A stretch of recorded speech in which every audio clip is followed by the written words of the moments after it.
Hey, welcome to Foolproof Theology. My name is Chase Davis, and I am your host. Thanks for being patient as I get out another episode. We had spring break last week with the family, and so we were down in Florida, and I wasn't podcasting or working on anything, and so we wanted to take a week off, and now I'm back in the game. I wanted to remind you about our Patreon that's available.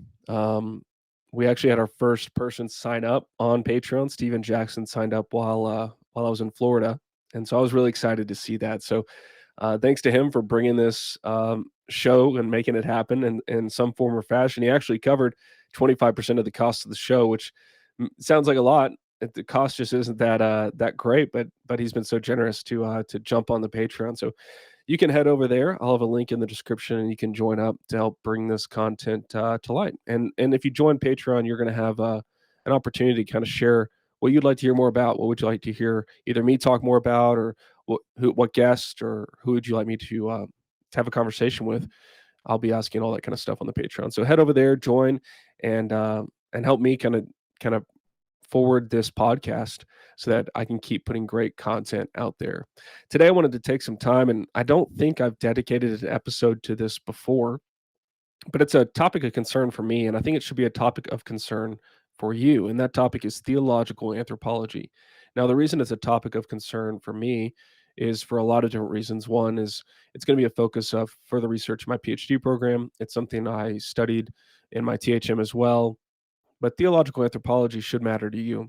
And I want to tell you why. So theological anthropology is just two big words: theology, theological, and anthropology. So theological is modifying anthropology. Anthropology, I always have to clarify for people, it's not some women's clothing store, although that exists. And my wife worked there for a season, and actually so did my mom. So they love that store.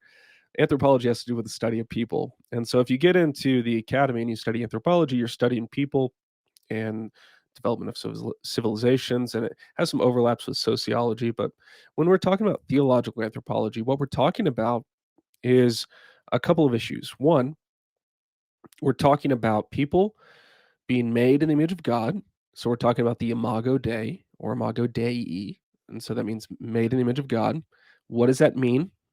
And then the second issue is human composition.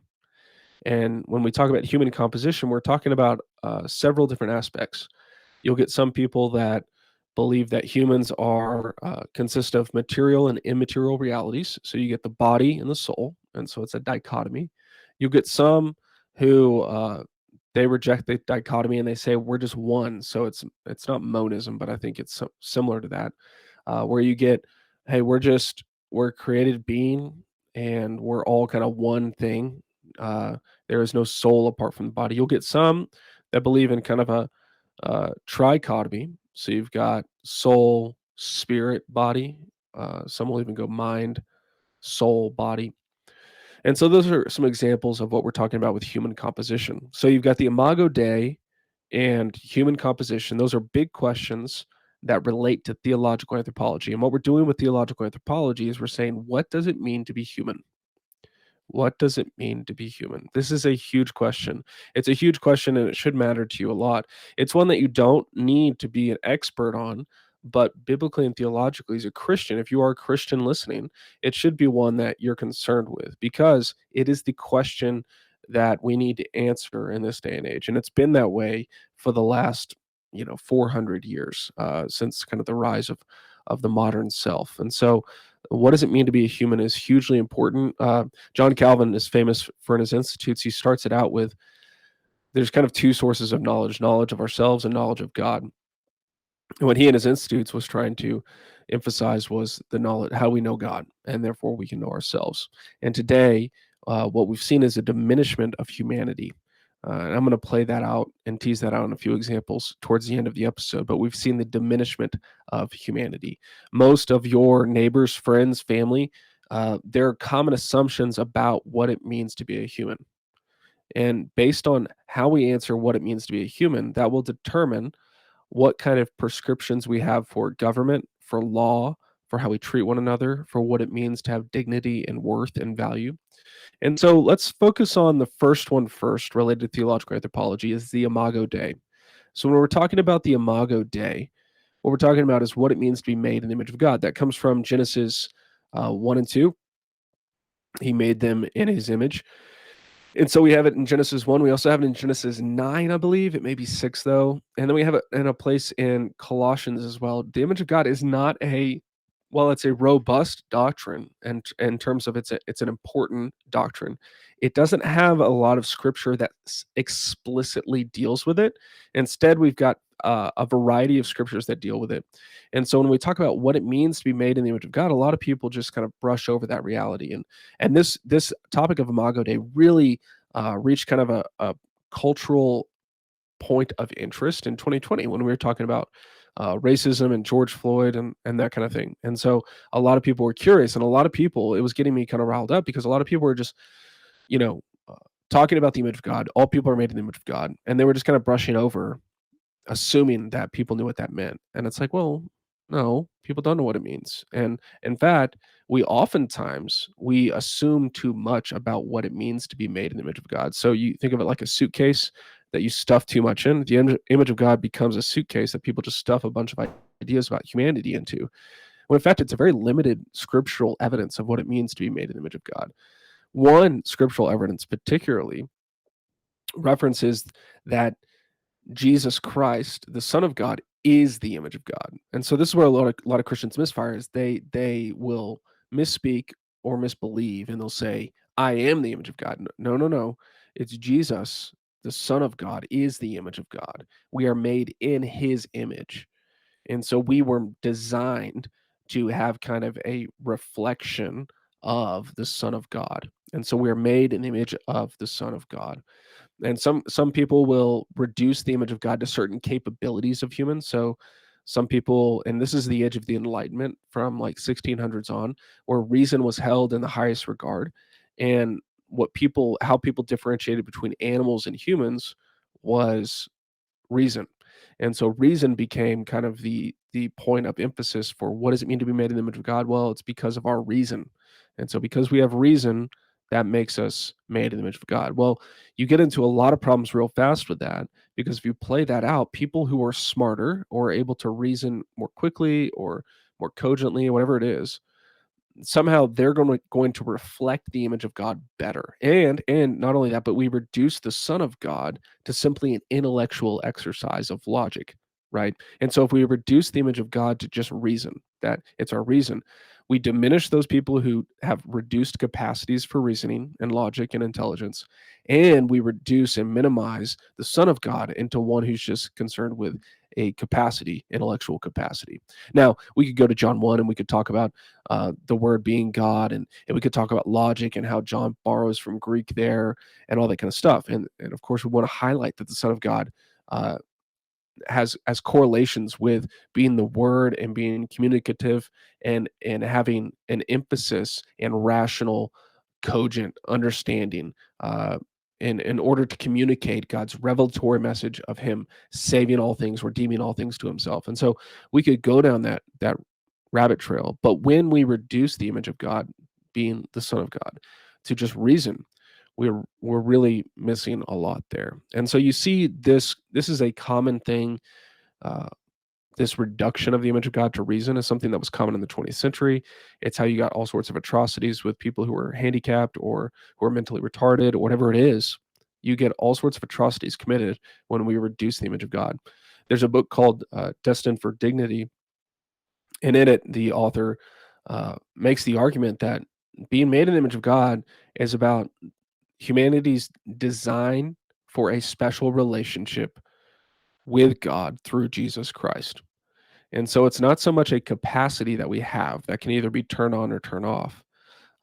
It's an inherent design element that is part of every human, regardless of salvific standing. Now, this was in the Reformation. This was actually a very disputed doctrine, and not disputed in terms of like was it there, but disputed in terms of like how they understood it. If you look back on Luther and other reformers, they would actually say that non-Christians do not possess the image of God. And so that gets in a really dicey territory with how you treat people that are not Christians. So I just wanted to expose you to that reality that there's a history in the church where you'll look at some theologians and they make it seem as if people who are not Christians either have a diminished Imago Dei or they don't have the Imago Dei. And the only way to get the Imago Dei is through Jesus Christ. Well, that leads to all sorts of places where you you really don't preserve the dignity and worth of people, regardless of their salvific standing. You can make that argument. I just don't see it biblically. That gets us to the second thing, which is human composition. So human composition deals with body soul issues. So you get quickly into the weeds on, can the soul exist from the apart from the body? And this gets into eschatology. What happens when someone dies? Their body is laid in the ground, or today it's really common to cremate, uh, which doesn't really reflect our biblical eschatological belief. We believe our bodies are resurrected, but that's a different topic for another day. And so we know that our souls are with the Father. This is what Jesus said to the man on the cross, the thief on the cross, that he will be in paradise with him, right? And so there's a sense in which there's a soul, there's an immaterial reality to humanity that is apart from the body, but that's not the way it was designed. And so what we don't want to do is overemphasize the immaterial in such a way that we diminish the inherent worth of the material. A lot of Christians get on this kind of kick where they're going, you know, the best thing that can happen is that I don't have a body, or I be set free. And you could find scriptural evidence for that. Especially you could look to hymns or worship songs about that. And so we have this kind of Gnostic approach where the best thing about me, actually the worst thing about me is my body. The best thing about me is that which is not my body. And so that just kind of is contra creational because God made us to be embodied creatures. So when we're apart from the body, but we're before the face of God, that's a beautiful thing. But what's going to be even more fulfilling is when we're embodied and fleshed before the Father when He comes in His kingdom and His glory. So you'll get human composition is a big one because it deals with capabilities of people. Like, what does it mean to be human in terms of like, is someone who is brain dead a human? Is someone who doesn't have a full body a human? And so you get all sorts of questions about that. But kind of going back to the Imago Dei, that is the big question, and that's the question that's been asked recently a lot. In fact, the Evangelical Theological Society, I know it's not this year. This year they're focusing on holiness at their conference, but the year after they're focusing on theological anthropology. And so this is a huge topic of conversation, and I want to tease it out in three ways: why it applies to you and why it matters to you, and kind of show you. Because what basically happened, like I mentioned in the Enlightenment, is we held up reason and the immaterial aspects of humanity as the highest good. So not only did you equate the Imago Dei with our capability of reason, but then you took one aspect of human composition, the intellect or the immaterial, and you elevated it over the material world.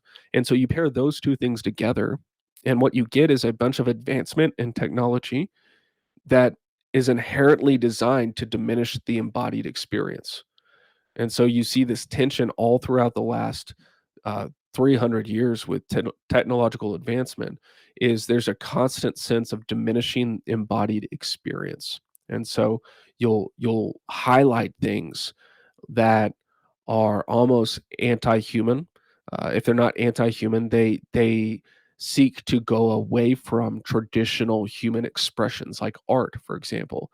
If you look at modern art, a lot of it is very dehumanizing. It goes against. It's kind of like cold and sterile, and the material physical forms that are used are like concrete and straight lines, which humans aren't made in straight lines. But in the modern world, it's all about linearity and structure and order. All things which, as Christians, we should say those are good things. But when we elevate them to such a degree that art and architecture and things diminish humanity, that's a reflection of our assumptions about theological anthropology for the last 300 years. So I want to do three examples: abortion, transgenderism, and technology. I already mentioned technology briefly, but I want to touch on it one more time. So this is kind of riffing off Nancy Pearcey, Love Thy Body. We had her come out and give a talk with Trinity Church and a couple other churches in Denver. And she did a great job presenting her book and showing how our bodies are essential and that we have to learn to submit to the created order. And particularly, she was referencing gender. But if we just think of abortion, for example, let's think of the matter of abortion. So with abortion, the Christian belief is that abortion is going to be a sin. It's not something that's good. And the reason why is because from conception to the grave, every human life is made in the image of God. And so we should not eliminate a person based on their developmental cycle. So, like, just because someone is incapable of speaking or incapable of doing certain things, that doesn't make them less of a human. What makes them human is being made by God and being designed by God to be a human. That fertilized egg will become a human, full-fledged human, I should say, uh, if no one interferes, or if something medically doesn't go wrong, that will produce a baby, right? Which is a human. And so when we talk about abortion, a lot of people, they the theological anthropology they're coming with is that somehow from fertilized egg to full-fledged baby in that 9-month period, somehow that's not a human. And I've talked with secularists who approach this in such a way that they say what it means to be a human is that you can experience suffering. And so the best thing you can do for humans is to diminish suffering. And so what they'll say is we shouldn't abort babies in the womb if they can feel pain. The feeling of pain is like what makes you alive, or shows that you have kind of cognitive connection with your embodied state. And so you'll see they'll show videos of babies shrinking back from the instruments of death coming at them. And you can go find that. And that's terrible. It's absolutely horrible. But a lot of secularists will approach it like, well, at that point it's wrong. But before that, it's totally fine. Because until someone can feel pleasure or pain, that's what defines humanity. We as Christians would not accept that, of course. That's not a Christian response to abortion. And so you see this in how people justify abortion. They define humanity and what it means to be human a certain way. As Christians, we say, look, being a human is defined by God, and we're made in the image of God, which is the Son of God, who is the Son of God. And so, therefore, every human is worthy of dignity and respect. Does that mean there's not other conversations to be had around uh, capital punishment, for example, or other moral and ethical issues in our world? No, that there's other things that we could explore on that matter. But all that to say that when you think about the topic of abortion, the question is what does it mean to be human? When does human life begin? That is the question we should be going after time and time again on that matter. The second one is transgenderism. So uh, with transgenderism, a lot of the assumption becomes what it means to be a human is ultimately I define my own existence based on my own thoughts about myself. And so it doesn't have to do with embodied experience. So what we're seeing with transgenderism is if we take the issue of human composition, which I referenced up front, and we take a dichotomy, which is the immaterial and material, the soul and the body, what the transgender argument is that the soul determines what the body should be. So the soul, instead of they exist harmoniously, and if they don't exist harmoniously, they should, and we should seek to bring them into alignment. Instead, the transgender argument is that the immaterial world should conquer the material world. So this is playing off enlightenment values where the intellect is superior, reason is superior to embodied experience. And so with transgenderism, it makes complete sense being birthed out of the Enlightenment that they're elevating the immaterial reality. This is what I feel about myself. This is what I think about myself. Therefore, I'm going to mutilate my body to line up with what I feel or think about myself. And so this is not just an issue of transgenderism. There's a lot of issues surrounding that, whether it's body dysmorphia or anything related to that stuff. There's many issues related to how we view what is a human. And then finally, we get to the issue of technology. Technology itself of the last, I mean, since the Industrial Revolution, it has accelerated so quickly. It's astonishing. If you just did a survey of technological advancement, it would be shocking. The way that our parents, our grandparents, our great grandparents lived, and the different accessories and accoutrements and just conveniences of modern life that they had or didn't have at the time.